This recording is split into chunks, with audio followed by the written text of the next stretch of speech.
It is 2 p.m. on a Tuesday. Our functional manager demands a 30-page analysis by 5, while our regional director expects us to lead a 3-hour workshop simultaneously. We are wedged between two bosses who refuse to speak to each other. We have all sat staring at our monitors, feeling the slow, heavy burn of panic as dual mandates drop into our inbox. Matrix management. It is the structural dysfunction that defines modern corporate life.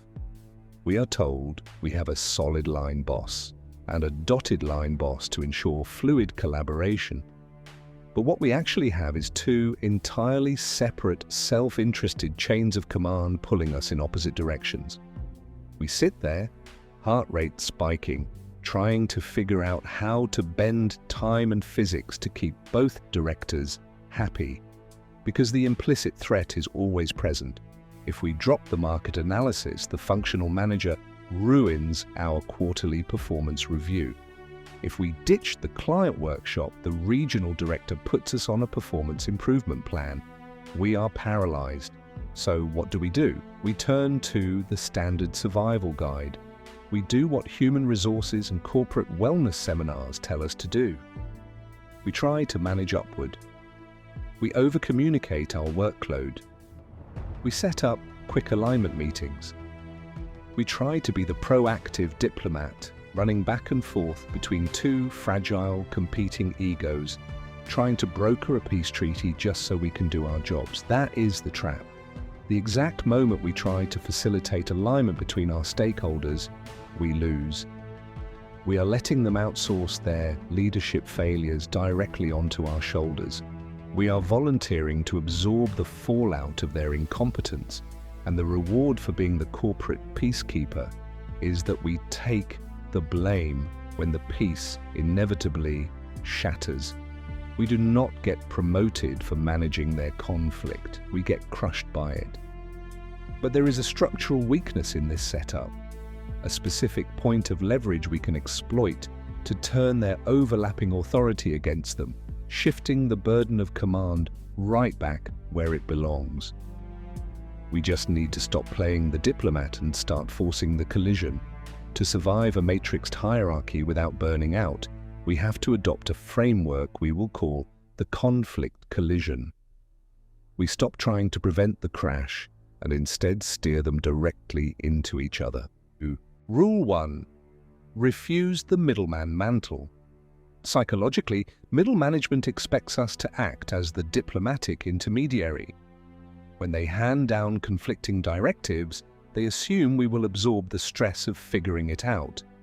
By quietly working late to do both, or by gently coaxing one to back down in private one-on-one meetings, we validate their delusion that their demands are reasonable. We have to stop mediating. If we remove ourselves from the middle, the conflicting demands lose their insulation. They must hit each other. Rule 2.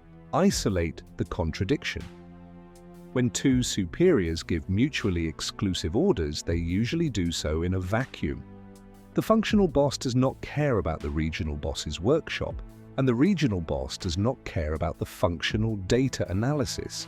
We give them power by keeping their demands separate in our own heads and in our own workflows.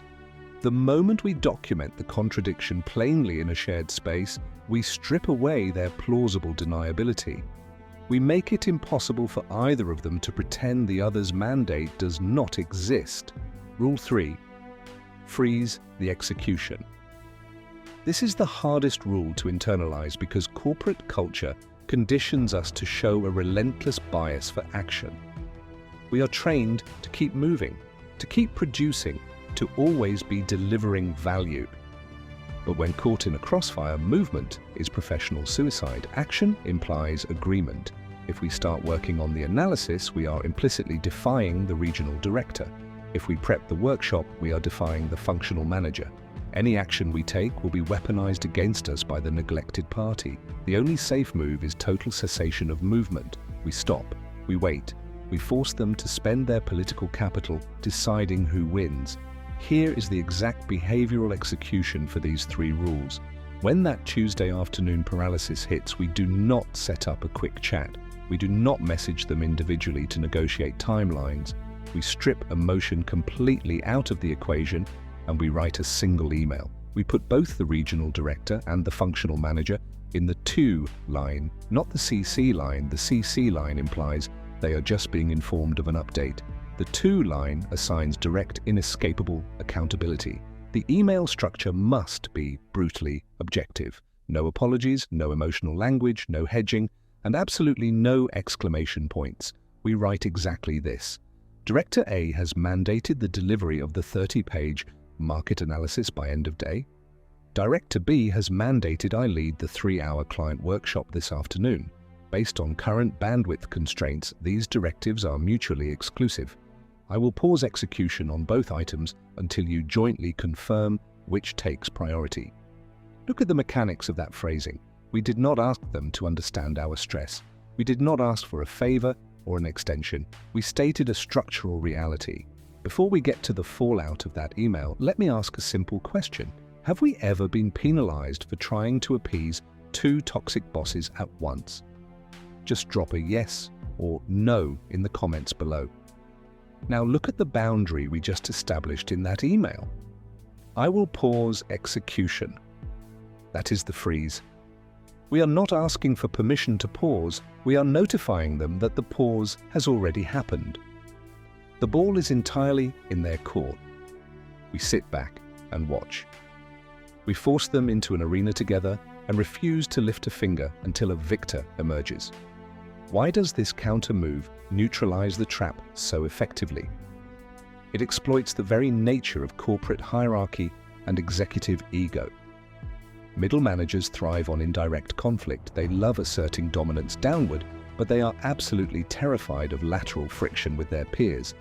By putting them in the exact same email, we remove their ability to hide behind us. We are essentially locking 2 aggressive egos in a room. To punish us, they would first have to agree with each other on how to do it. And because they are competing for resources, namely our time and our labor, they will inevitably turn on each other instead of us. We are leveraging their own toxic territorial instincts for our protection. They will exhaust themselves fighting over jurisdiction, and while they do, our hands are clean. But what if they escalate? What if one of them is completely unhinged and decides to call us on our cell phone, furious, demanding we ignore the email and just do what they said? This is where the system is tested. If they try to bypass the written record with an undocumented phone call, we enforce the fallback escalation path, the echo. We listen calmly, we agree to nothing on the phone, we let them vent. Then, immediately after hanging up, we reply all to that exact same email chain. Per my recent phone conversation with Director A, they have instructed me to prioritize the market analysis.